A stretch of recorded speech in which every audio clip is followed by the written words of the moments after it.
we would love to be joined by NFL senior films producer Greg Cosell is joining us right now. Also, the co-host of ESPN's NFL Matchup. Greg Cosell's weekly appearance on One Bills Live is presented by Pepsi. Pepsi is the official soft drink of the Buffalo Bills. Food deserves Pepsi. Greg, how you doing? I'm doing great, guys. How are you?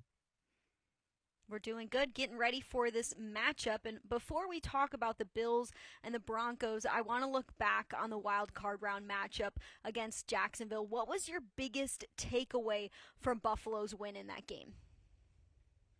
I would say two things, one thing on each side of the ball. I would say I thought it was one of the best games I've seen Josh Allen play in his career because it wasn't a Superman Josh Allen. I thought he was methodical. I thought he was surgical. I thought he was efficient. We're used to when we say he had a great game, seeing him, make a ton of plays where he runs around and does, what we all view as Josh Allen stuff. But I didn't think that was this game at all. Thought it was very methodical and surgical. On the other side of the ball, I thought that, and this is, kind of a Sean McDermott thing, but I thought it played out really well. Foundationally, the Bills are a split safety defense. They sort of play out of a split safety shell, but there's deception in their concepts. They're not a stagnant split safety defense. And I thought they did a really good job of showing a lot of different things from their foundational split safety look because all you're trying to do with that, and when I say I don't want to minimize it, it's the key is have the quarterback just be indecisive for half a beat, and that's enough in the NFL. So those two things really stood out to me. All right, Craig, I want to spin it forward to this Broncos game just because there's so much to get to. To me, a big takeaway, despite how well Josh Allen moved the football and the Bills scored 27 points on the road against a good defense, the run game really was non-existent. Are there any Right. schematic or philosophical nuggets that you can give listeners and viewers as to how the Bills can get James Cook, maybe even Ray Davis and Ty Johnson if he plays, back more in a prominent part of this offense like it's been most of the season? Well, I think they played a good defense, and they're going to play a very good defense this week as well. And that the foundation of what the Broncos will do will be to stop the run first and foremost. And I think sometimes in the playoffs, when you play better defenses, that does happen, Chris. Now, I'm not, obviously they want to be able to run the ball. That's not a profound statement, but this is I guess it comes down to how they see what their run game should look like, both from a personnel standpoint and a formation standpoint. Because if they're going to line up with big people, that 5-2 base front that the Broncos play is really hard to run against just because the people are good. They're really good inside. So, I know last week they tried a number of toss plays. I guess his Cook's longest run was 11 yards on a toss play, but they really struggled to run inside. And that was a good Jacksonville defense as well. And I would bet that they would struggle to run inside this week. Now, the one thing we do know about the run game, and it can always make it seem like you have a better run game, is if you break one particular run. Like let's say Cook breaks a 50-yard touchdown, but and ends up 21 for 110. You could look at those stats and go, wow, he had a really good game. But then it's Mm-hmm. 20 for 60 on the other runs.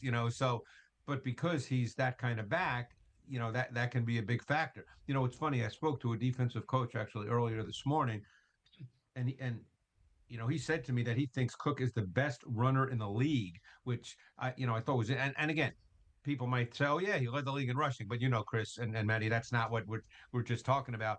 And he said that his exceptional ability to see cuts almost so far in advance and then to be able to explode both laterally and vertically is kind of unmatched in the league. So, I think that's, he can break one at any time, but I don't think overall that the Broncos defense, particularly if it's base, like I said, then it comes down to personnel and formation.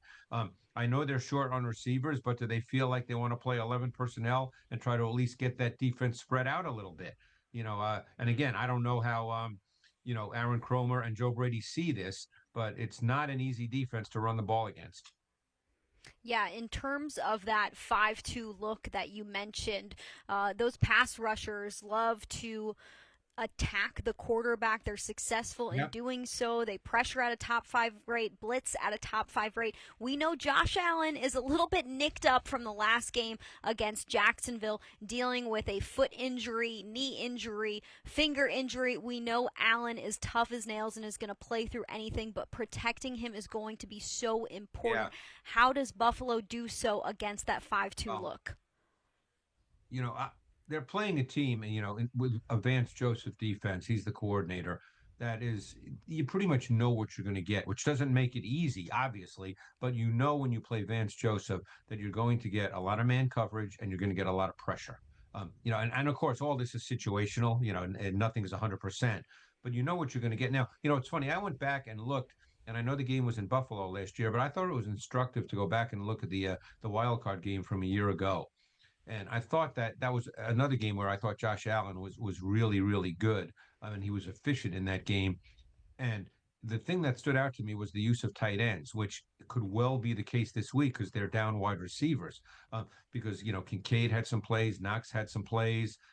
They were able to create the matchups. See, I think one of the things you're trying to do in this game is you're trying to exploit their linebackers in coverage because their linebackers are not very good in coverage. That may be the one true weakness of this defense, the fact that their linebackers, Singleton, Stranad, if Greenlaw goes and plays meaningful snaps, they are not good coverage players. And if they're going to play a good amount of man, I think there could be some opportunities there. So it's, how do you get to those opportunities? Does James Cook become a factor? In the past game, we've seen a number of times where he's kind of worked through the line of scrimmage and then run those wheel routes. Earlier in the season, the Eagles were able to get Barkley on a wheel route out of the backfield where they got him matched up on Singleton for, I think, a 49 or 50-yard touchdown. I think that's an area that, in addition to the tight ends, where they can really look to focus since they're obviously down wide receivers. All right, I want to jump back to the pass rush because I think that, Josh Allen against this defense, this pass rush is probably the biggest. Yeah. It's like the most marquee element of this game. When I went back to watch the playoff game last year, I noticed that the Bills used like extra help, like a chip or an extra offensive lineman, tight end, Yep. Chip and Nick Benito or Jonathan Cooper, like only 38% of the time. Against the Jaguars just last week, the Bills went like max protect heavy. It was like 74% of the time on Josh Allen's dropbacks. There was Dawson Knox chipping Josh Hines Allen. Yeah. There was so much help to make sure. What do you think makes more sense for the Bills going into this matchup? Do they go back to what they did and was very effective a year ago against this same defense? Or do they deploy what they did against the Jaguars and make sure and make it an emphasis, a priority to have Josh Allen be max protected inside the pocket? Yeah, I think it's a great point. Now, they even used wide receivers last week as chippers quite a bit. Great call. So, the question is Josh Allen's injuries. Whether he's able to move around the way that he normally does. You certainly don't want him hit a lot. I would think, Chris and Maddie, that they'd probably be closer to what they did against Jacksonville, because Okay. you just look. The last thing you want. I mean, you're dealing with two guys off the edge, and I know the tackles for the Bills are good. Obviously, Dawkins is an All-Pro. Brown's a solid pass protector, but you're dealing with Benito, who is a truly explosive athlete. You're dealing with Cooper, who's both explosive and has some speed to power strength. So you just can't let them get fired up off the football. And the other thing they do really well, the Broncos, that is, and as you guys know, they led the league in sacks this year. They led the league in sacks last year. They led the league in sacks on third down both years. Is they create by their front alignments a lot of one-on-ones, because Zach Allen is another player that's really good. Franklin Myers is really good. These guys can win one-on-one matchups, and they dictate those one-on-one matchups by their front alignments. So I would think that protection is a major priority. In other words, very often if Josh is healthy and being Josh Allen, you might think, okay, if you get a little pressure, he can defeat the pressure because he's Josh Allen.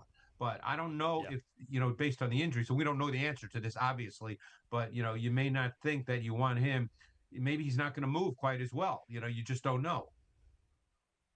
We talked about some opportunities that Buffalo's tight ends may have in this matchup against the linebackers, but when Yep. looking at the Broncos defensive backs, you've got Pat Surtain, who's one of the best in the league and who can shut down a lot. Yeah. You've got Riley Moss, who was also the most targeted player this year, but came up with pretty good statistics. What will the opportunities be like for Buffalo's wide receivers in this matchup? Or do you Yeah. feel like Riley Moss and Patrick Surtain are going to do a fantastic job of shutting down Buffalo's wideouts?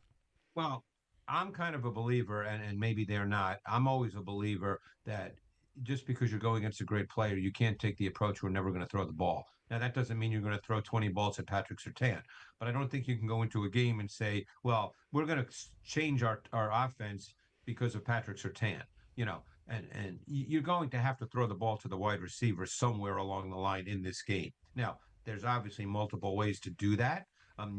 Maybe you're not doing it by just lighting them up outside 1-on-1, but you're gonna, even though I believe tight ends can be really critical in this game, as they were a year ago in that wild card game. I still think, look, Josh Allen's not going to drop back 15 times in this game. That's not the way it's going to play out. So if he drops back, look, I don't know if people thought he'd have 36, 37 dropbacks against Jacksonville before that game, and he ended up being super efficient. But and we don't know how this game's going to play out. But it's not going to be one of those games where he's 11 for 15 and James Cook has 32 carries. It's probably not going to play out that way. So you're going to have to throw the ball to your wide receivers somewhere along the line. And so now it's a function of Joe Brady. How do you go about doing that? As I said, I think the tight ends are critical. I think you can create matchups with your tight ends. I think you can create some matchups with James Cook, but you can't ignore your wide receivers. Flipping to the defensive side for the Bills, this is just a general question. You can take it wherever you want. In watching Bo Nix film this season, tell me both sides of this. Where have you seen Bo Nix take a stride from rookie year Bo Nix to second year Bo Nix, and where do you think he still struggles and he still looks like, even though he's very experienced from college, he still looks like that second year quarterback? Like, where are his weaknesses even at this stage of his career?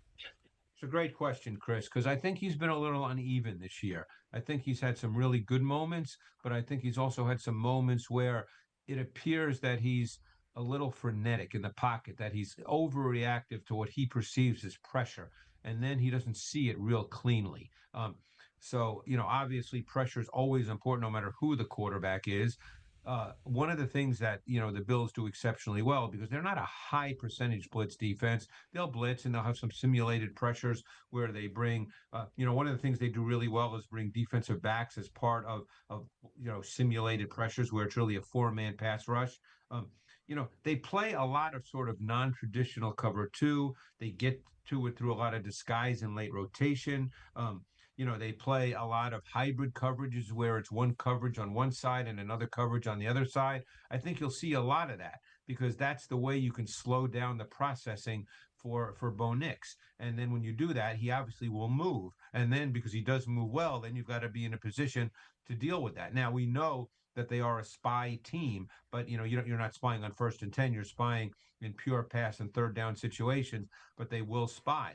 And I think that you will continue to see, because I think over the last two games, they played 15 or 16 snaps of that 3-3-5, which as their nickel, which gets more speed and athleticism on the field.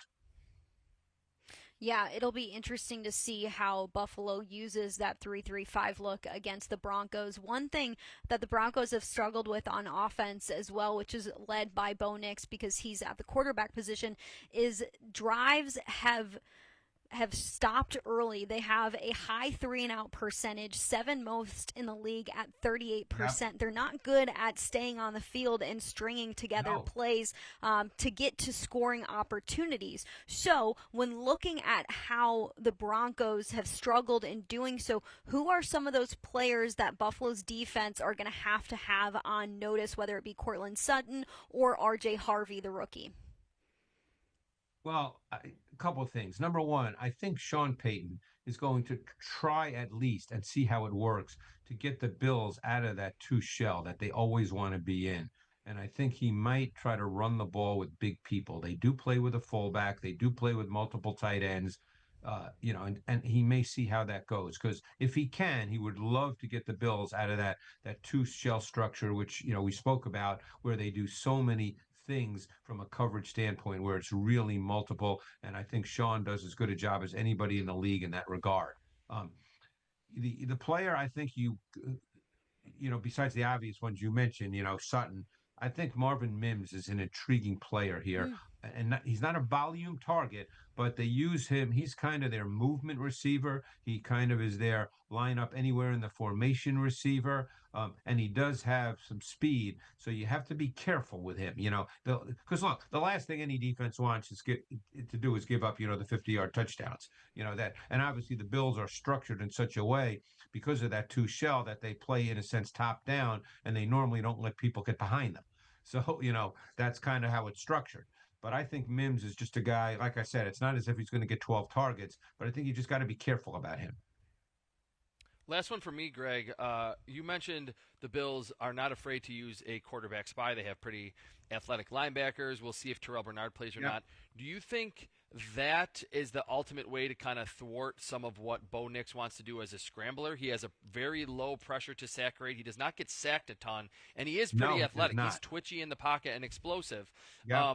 Do you think it's using a quarterback spy, or do you think the defensive ends like Joey Bosa, Greg Rousseau, and Bosa admitted he did not have the best game doing this, utilizing some of those cage rushes where you keep the quarterback in the pocket, and that's maybe even more important than actually getting him to the ground? Yeah, I mean, I think they're going to do multiple things, Chris. I don't think they're just going to have one tactic. But it wouldn't surprise me if they do use a spy, but they're also going to do what you said, and try to keep him in the pocket, try to show looks, as we've discussed, on the back end, where maybe he's not seeing it clearly, and then you start staying in the pocket longer, and then quarterbacks start, the internal clock goes off, and they want to move, and he can. I mean, he's not. I wouldn't say he's, explosively dynamic as a runner, but he can run for first downs. I mean, he can do that for sure. So you definitely want to have multiple plans by which you believe that you can control that. So that will be situational. That will depend on the personnel on the field.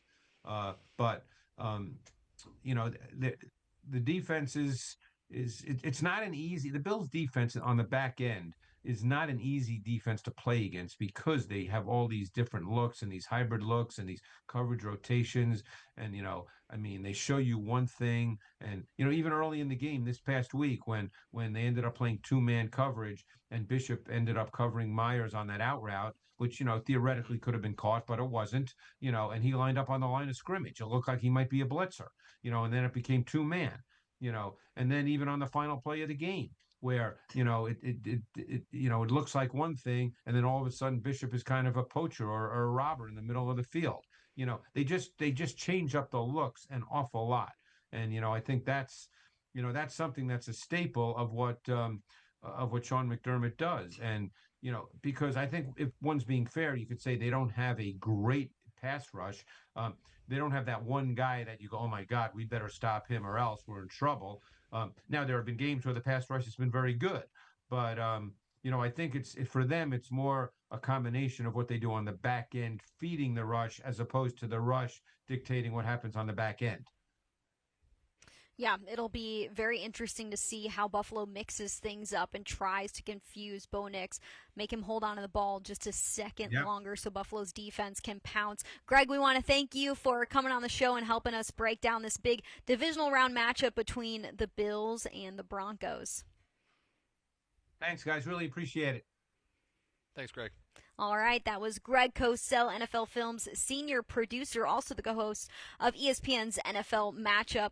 Bills Mafia, it's tailgating season, and there's nothing better than Pepsi Zero Sugar to pair with your favorite tailgating food rituals. Before the game, as the great Josh Allen once said, Bills fans deserve Pepsi. Make sure that you stock up for game day. Go Bills.